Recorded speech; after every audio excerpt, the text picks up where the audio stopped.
What's up YouTube, I'm just another guy and welcome back to my Rise to Fame. So here we are with Wuhan, our first 6 months update with Wuhan. So we're quite a way in, but you know, we've also got quite a bit to go to, and it's been a more interesting 6 months, and I probably had 1.5 seasons at home United. So that's a plus for me. I'm getting more benefit from managing Wuhan than staying at Singapore. But a little bit of news before I go into Wuhan. It's just and it's about my person. We are now we're now training or studying to get our national C license. Now, what that will hopefully do is increase some of my coaching stats. I mean, mentally, I'm pretty sure mentally it's all from experience, and the more your manager manages, you know, the more mentally he will grow. I know he's better his capabilities. Coaching wise, I think the only, you know, your coaching, I think you can improve to a point, but then I think your coaching is limited until you get some more coaching badges. So that's what I really want to work on, getting some coaching badges. It was something I couldn't do at Singapore. It's something I can do at Wuhan. So that's what I'm going to be doing. But yeah, let's talk about Wuhan now. So the club itself, you know, we were expected to get relegated. We were not predicted to do particularly well, but currently we find ourselves in 4th place in the league table. And now, for those of you who don't know what that means, top 4 is Champions League football in Asia. So currently we're in a Champions League position, and to put that sort of into perspective for you, that would be a team, I'm guessing, around, because you know there's only 16 teams here, but that would still be a team newly promoted. It would be a team like Burnley coming into the season and being in 4th come midway through the year, which would be January, not June, in England. So you know, it's quite an achievement what we're doing so far. And the thing is, we're not really doing it on a fluke. Our form's not really been on off. It's been pretty consistent. But I'm not going to get ahead of myself. You know, I want to be realistic with my chances here. I said I want to be here for a long time, and I actually want to be. I actually have like a plan of 5 years of. I think we can win the league in 5 years, basically. So 1st year survive, 2nd year mid-table, 3rd year top half, 4th year Champions League, 5th year league title. So 1st year is still going to be avoid relegation. And the board did ask if I wanted to increase my minimum expectations for the season. I said no. I said, look, let me avoid relegation, and then because if I increase that now, next year they'll ask for the same, if not more. So say if I were to increase to the top half of the table, and we didn't get that, so we got mid-table this year after an atrocious second half of the season or something like that, then, you know, they still expect top half the table next year, and I don't want that expectation already on me. So I'm going to keep it at avoid relegation. Anything that we get, of course, above that is a massive bonus. So say if somehow we do manage to stay 4th, maybe even try and make a push for the top, I don't know. But say something like that does happen, then great, fine. The board will love me even more by even more overachieving. If it doesn't happen, we fall down the league table a little bit, that's fine. The board still love us because we're not getting relegated. So I'm going to keep it realistic, and I do think a dip in form is coming. We're yet to have a massive dip in form. I know people will know that once you get to that mid-season point, your players start to tire a little. Then normally you see your team has a little bit of a dip in form. It's about overcoming that, because even though we've got 25 points, we could still easily be relegated. You know, we were to lose every game from this point to the end of the season, we could still get relegated. So it is about just keeping a steady pace for the rest of the season. Champions League, Confederations Cup, none of that matters right now. It's just about, you know, getting a good league finish. Fully, we lost 6-3. To concede 6 goals means you're never going to win a game. It was just a poor defensive display from us. Still, to get 3 goals, I'm pretty happy with, because we didn't really offer much of a threat going forward. But, you know, whenever we got a chance, we pretty much converted it. It was just defensively we were so weak, and Fully had some pretty good players on the pitch. You can see their attacking performances were brilliant. That combination, just it was hard for us to prevent any goals going in, really. So, a hefty defeat, and our first defeat with me in charge. Following that, 3-3 we drew to Beijing, so continuing our 3-goal scoring streak up, but also conceding a lot of goals. And this game was, again, frustrating for a different reason. They had 2 men sent off in the space of 1 minute. Quite crazy, I know, but they did, and which meant we gave ourselves, we had 28 minutes in the match facing 9 men Beijing, finding ourselves 3-2 down. You'd bet on Wuhan to win the game, but it took us to the 89th minute just to get the goal to draw us level. Just wasn't really good enough going forward in this match, and it's really frustrating because, to me, it was 2 points missed out here just because of the Reds. If the Beijing players hadn't been sent off, we probably would have lost the game. But you know, that created a whole new opportunity for us, but we didn't capitalize on. So that was really, really silly from us, and you know, really 2 points dropped, like I said. And then after that, we lost 3-1 to Shandong. So for the past 3 games, we conceded more than 3 goals minimum in each of them. So not particularly great defensively. And in fact, if you look at our whole fixtures here, in only 2 games in the entire league season, we've not conceded a goal. In the Henan game, and then recently in the Chongqing game. And those games are just over, was that 2 months apart. That's not a great record, and we need to sort that out, but I'll go in a bit more detail afterwards doing that. So after the 4 games without a win, it was good to see us get back on track with a victory against Shinan in the 40th minute winner from Yong Jo. Following that 3-3 draw against Tianjin, maybe, I think it's pronounced like that. But this draw was not like the Beijing one. We actually were pretty fortunate to get a point here. So we were we were in the 63rd minute, 3-1 down, and a man sent off. It wasn't looking good.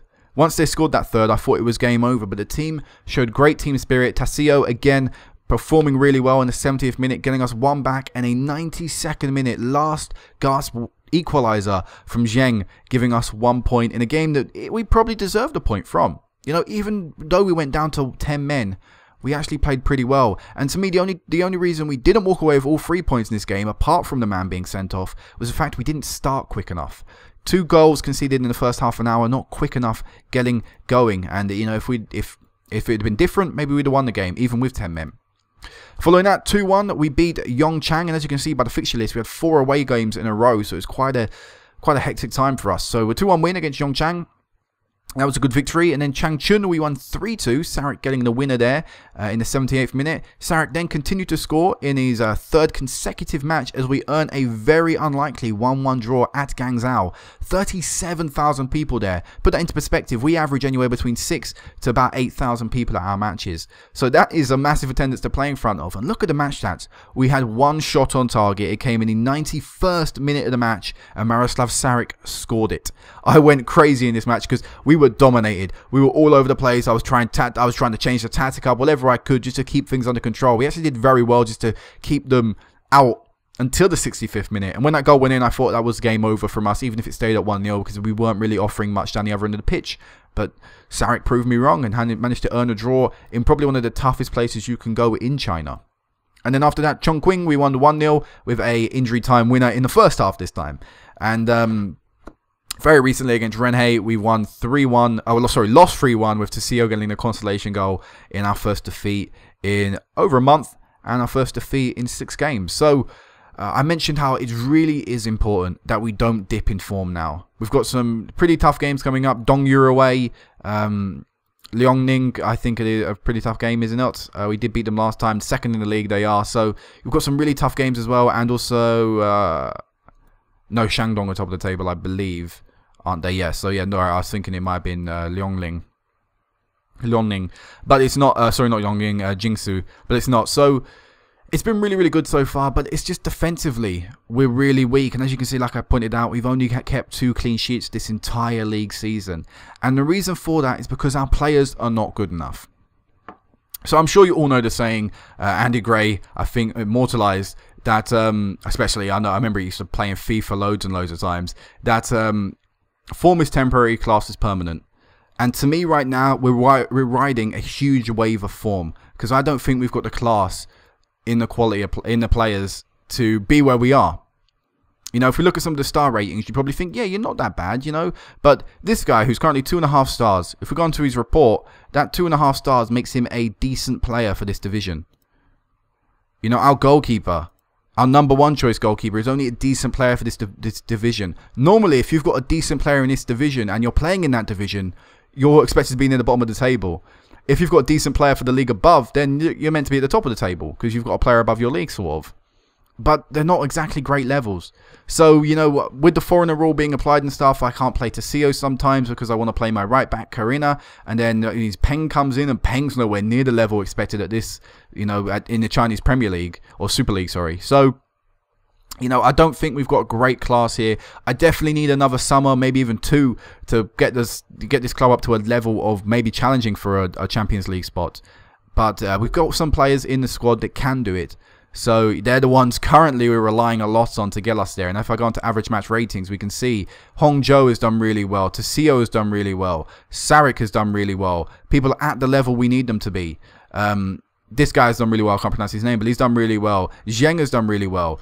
They're all doing really well. And these are the guys we need to be playing well because they are our better players. And, you know, they are the people we need. Moneki is centre-back. I mentioned briefly about how defenders are a bit harsh because we are defending quite a bit due to the quality of player we've got. So I'm not really going to rely. But Moneki has done well at times, but then, you know, got sent off. He had a few bad games earlier on in the year. Right now, he's on a good bit of form, 7 match rating in his last 5 games. So Moneki's done well recently, but it has let us down on times with his individual performances. But yeah, you know, it's been really, really good. And if we go on to the tactic, I'm going to call this the tactic I've been playing all season long. I think it has tweaked a little bit, but I've played it most recently, this tactic, and it's helped us win and past or go on that 6-game undefeated streak. But I'm going to call this the Chelsea defending tactic. And the reason I call this is because when Chelsea in real life play maybe a team that they know a draw is good enough, they'll go out with this formation. And normally you'll see people like Mikel and Matic play there. Maybe Fabregas will play in the centre. You know, you'll have Hazard, like Willian, and Costa up front. And basically what happens is when we're attacking, ideally, it'll form up like this, where this guy will push forward. Maybe this guy will push a little bit further forward, a bit like Matic does. And you'll have one guy who just sort of sits back, a bit like Mikel. And then when we're defending, ideally, again, we'll go into this sort of shape. Maybe the wingers will drop back to here, you know, a bit like, you know, Chelsea's wingers do. Overall, I think it's a formation that offers quite a bit of protection as well as quite a bit going forward. We play counter mentality and fluid team shape. I don't feel if you're playing defensive, you need to exactly play with a structured mentality. Fluid just allows people to transition in play. So, you know, I want my wingers to get forward and back. I want my fullbacks to get forward and back. My midfielders need to be involved not only in just the transaction of the play, you know, between defense and attack, but they need to push forward and get back themselves. So I think fluid can work in defensive formations, or definitely counter formations, which we're playing. And we've only got 4 team instructions on: lower tempo, get stuck in, retain possession, and shorter passing. And I know 3 of them sort of contradict the counter mentality with the lower tempo, retain possession, and shorter passing, but it's worked so far. So, you know, there's definitely no disputing that it is an effective tactic, because we've been getting results, and we've been getting results against teams we really shouldn't be. But yeah, it's a tactic that's working, and it's a team that are playing really and working really hard.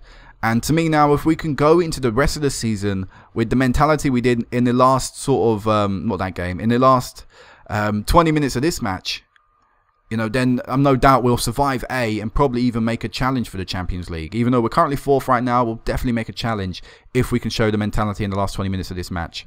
But we all know how you know, mid-season drop is inevitable, and I'm expecting it. I'm expecting it to be hard as well and big. And it's about trying to pick out the games where we can pick up a result. If we do go on a bit of an an unlucky streak, I think these 2 games could be ones that we can get. Alright guys, so I'd like to apologise for this video.